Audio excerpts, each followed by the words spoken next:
Papers. Now, immigration check. I'm a police lieutenant. Phoenix PD. My badge is in my truck. Sure you are. Everyone's got a story. Show me documentation proving citizenship. My name is Lieutenant Marcus Hayes, badge 2847. Call my precinct. We'll verify that downtown. The Shell station on McDowell Road was packed when it happened. Tuesday morning, 9:47 a.m., the kind of desert heat that makes asphalt soft and turns steering wheels into branding irons. Lieutenant Marcus Hayes had stopped for gas on his way home from an overnight shift, still in his civilian clothes, basketball shorts, a Phoenix Suns t-shirt, sunglasses against the glare. He'd just finished pumping when three IC agents approached from a white government SUV he hadn't noticed pulling in. Their body cameras were rolling, recording what would become the most expensive gas stop in Arizona history. Before we continue, where are you watching from? If this is your first time here, you need to hit that subscribe button. Stories like this don't get told unless we tell them, and your support means these videos reach people who need to see what's really happening out here. Agent Todd Brennan led the approach, his partners Agents Valdez and Kim flanking wide like they were corralling livestock. Hayes saw them coming, read the tactical spacing, the hands hovering near weapons, the body language of men who'd already decided he was a problem. His cop brain cataloged it all in the second it took them to close the distance. Federal agents. Immigration and Customs Enforcement patches visible on their vests. Looking at him like he was prey. He knew where this was going before Brennan opened his mouth. Afternoon. Immigration and Customs Enforcement. We're conducting a sweep of this area. Need to see identification and proof of legal status. Brennan's voice carried that particular bureaucratic flatness, the tone of someone going through motions they'd repeated 1,000 times. Hayes took off his sunglasses, made sure his hands were visible. 23 years on the force had taught him that sudden movements around armed cops got people shot. I'm a police officer. Phoenix PD, Lieutenant Marcus Hayes. My badge and ID are in my truck. He gestured toward his F-150 parked at the pump behind him. Everyone says there's something, Brennan replied, not moving, not letting Hayes move. Got any documentation on you right now? The way he said it made clear he didn't believe a word. Hayes felt anger spark in his chest, the familiar burn that came from being treated like this in his own city, wearing his own team's jersey at a gas station he'd stopped at 100 times. My wallet's in my back pocket. My badge is in my vehicle. I've been a Phoenix police officer for 23 years. If you call my precinct, they'll verify. We'll verify everything once we've established your identity and status, Brennan said, which was icy speak for you're coming with us whether you like it or not. I need you to provide documentation now, or we'll have to detain you for processing. Valdez had moved around to Hayes' right side, Kim to his left, the triangle formation tightening. Hayes recognized it immediately, containment tactics, the kind you use when you think someone might run or fight. Except he wasn't running. He was standing at a gas pump in broad daylight with his hands visible, trying to explain who he was to federal agents who'd already written their own narrative. My ID is in my wallet. You want me to reach for it? Hayes asked, his voice steady despite the situation spiraling. He'd been on the other side of stops like this, knew how they could go wrong, knew that reaching for anything could be interpreted as reaching for a weapon. Slowly. 2 fingers. No sudden movements, Brennan ordered, his hand now definitely on his weapon. The 3 body cameras captured Hayes moving in slow motion, pulling his wallet from his back pocket like he was defusing a bomb, opening it to show his driver's license. Arizona license, his photo, his address in Glendale, issued and renewed, completely legal and current.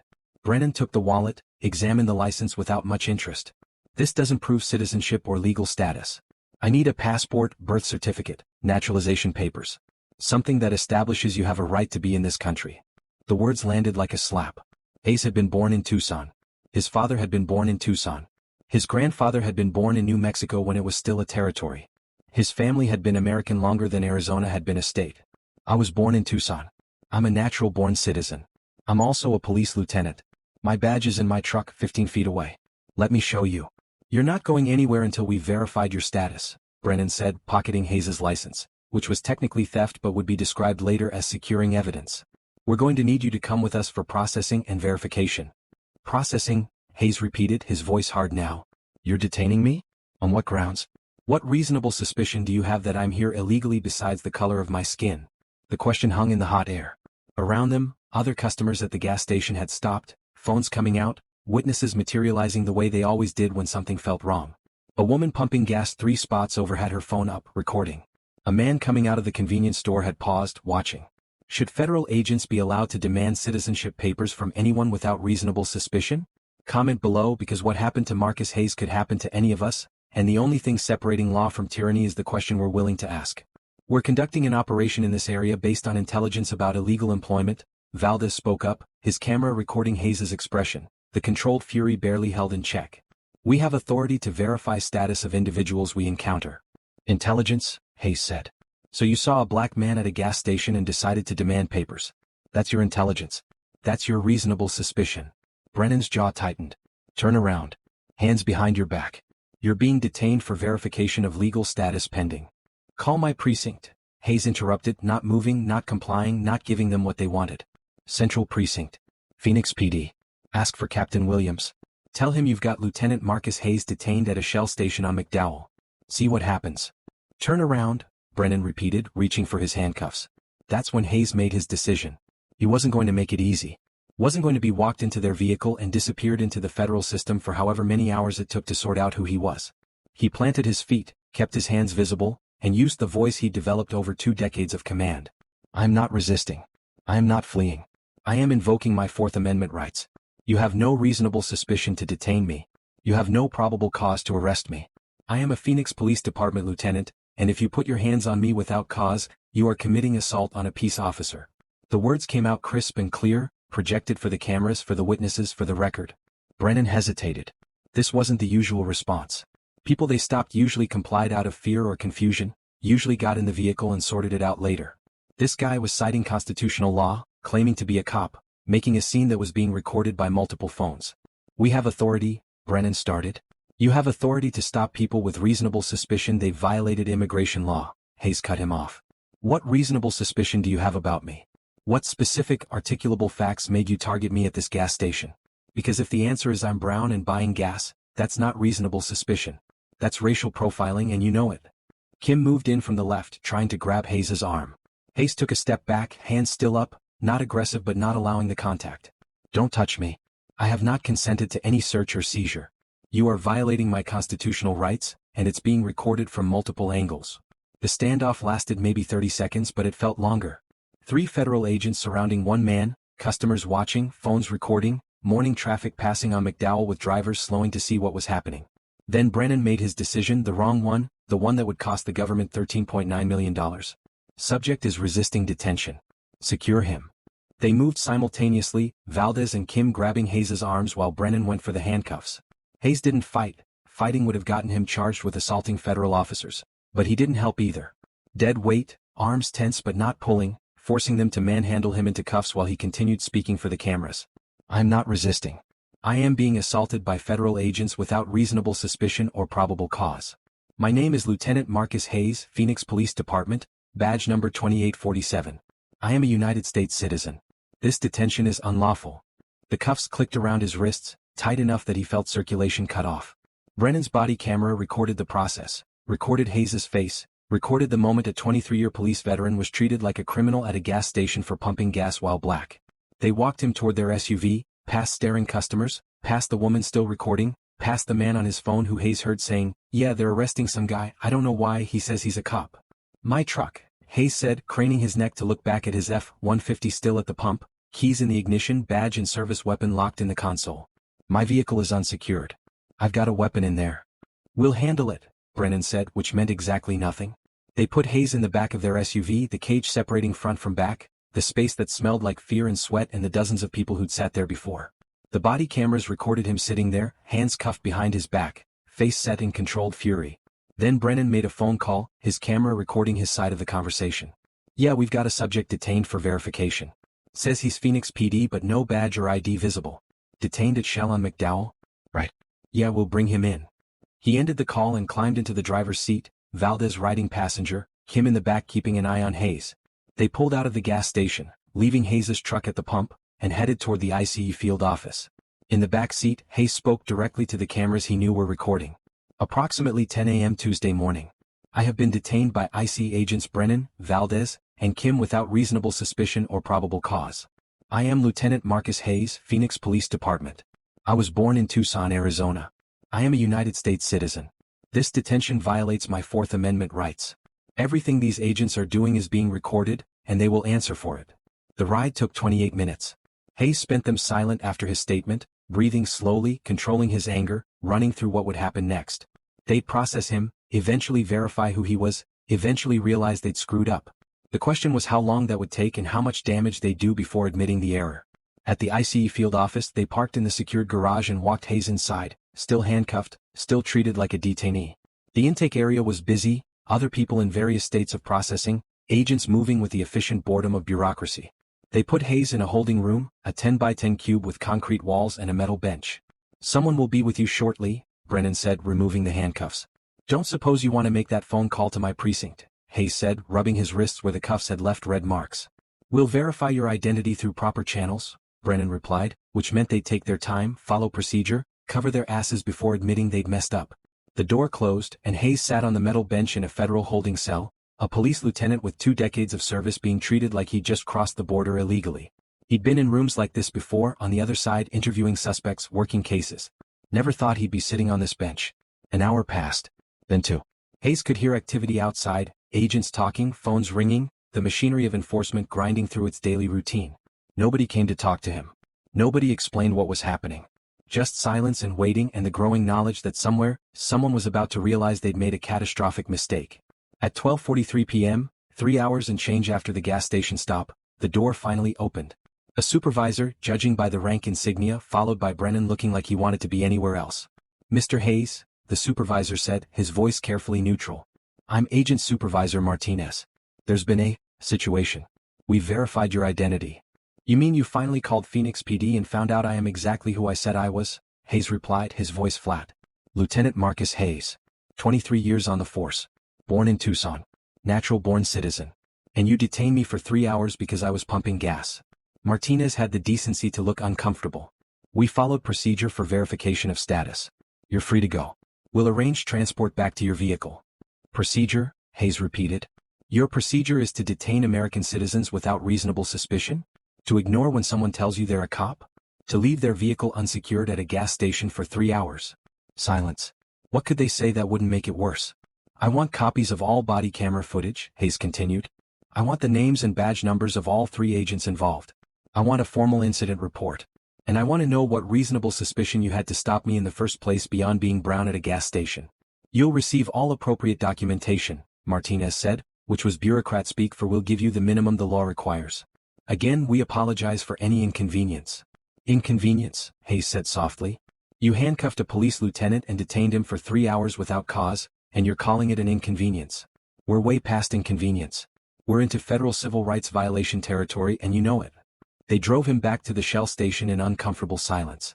His truck was still there, somehow not towed, still parked at the pump where he'd left it. Hayes checked his console. Badge still there, weapon still secured, nothing obviously disturbed. He stood in the parking lot for a moment, breathing, processing, deciding. Then he got in his truck, drove straight to the Phoenix Police Headquarters, and walked into Captain Williams's office still wearing his basketball shorts and son's shirt. "Marcus, what the hell?" Williams started, then saw his expression. "What happened?" Hayes told him. Every detail. The stop, the detention, the 3 hours in a federal holding cell. Williams listened with a face that went from concern to fury. "They detained you? For what?" "For being brown. That's it. That's the whole reason. No reasonable suspicion. No probable cause. Just 3 IC agents who saw a black man and decided to demand papers." Williams reached for his phone. "I'm calling the chief. And you're calling a lawyer. This is beyond department business. This is federal civil rights lawsuit territory." The lawyer Hayes hired was Amanda Torres, a civil rights attorney who'd built her reputation suing federal agencies. She listened to his story, requested the body camera footage under FOIA, and within 8 weeks had enough to file a lawsuit that made the Department of Homeland Security's legal team blanch. The footage was damning. 3 angles showing Hayes being stopped without cause, detained without suspicion, handcuffed and transported despite clearly identifying himself. Audio capturing his repeated assertions of citizenship, his badge number, his request that they verify with his department.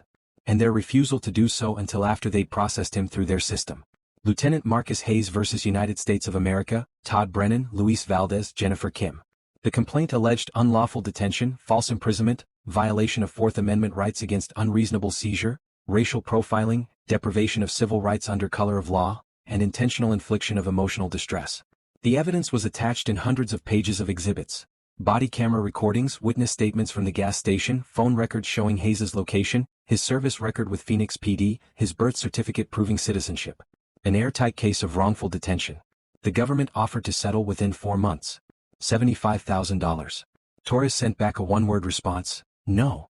They came back with $300,000. Still insulting. "Your agents detained a police lieutenant for 3 hours because he was brown," Torres told the government attorney. You ignored his identification, his badge number, his constitutional rights. We're going to trial, and a jury is going to make you pay for every second of that detention. The trial started 19 months after the gas station stop. The courtroom in downtown Phoenix was packed every day. Off-duty cops wearing their uniforms in solidarity. Civil rights organizations. Community members. Media from across the country covering what had become a symbol of overreach and racial profiling. The body camera footage was played on day 2, all 3 angles synchronized. The jury watched Hayes being approached, questioned, detained. Listened to him identify himself clearly and repeatedly. Watched 3 federal agents ignore everything he said and handcuff him anyway. When the footage ended, several jurors looked angry. One was shaking her head slowly, her expression disgusted. Hayes testified for 9 hours across 4 days. He walked the jury through his career, his service record, his commendations. Described the humiliation of being detained at a gas station he'd stopped at hundreds of times, in his own city, wearing his own team's jersey. Explained the fear that ran through his mind. Would they believe him? Would this escalate? Would he become another name, another hashtag? I've been a cop for 23 years, he told the jury. I've made thousands of stops, hundreds of arrests. I know what reasonable suspicion looks like. I know what probable cause requires. Those agents had neither. They had a brown man at a gas station and that was enough for them. Everything else, my explanation, my badge number, my rights, none of it mattered because they'd already decided I didn't belong. The defense tried to argue the agents had acted reasonably based on their intelligence about illegal employment in the area. Torres destroyed that argument in cross-examination of Brennan. Agent Brennan, what specific intelligence did you have about illegal employment at that Shell station? We had general intelligence about the area. The area. So not that specific station. Correct.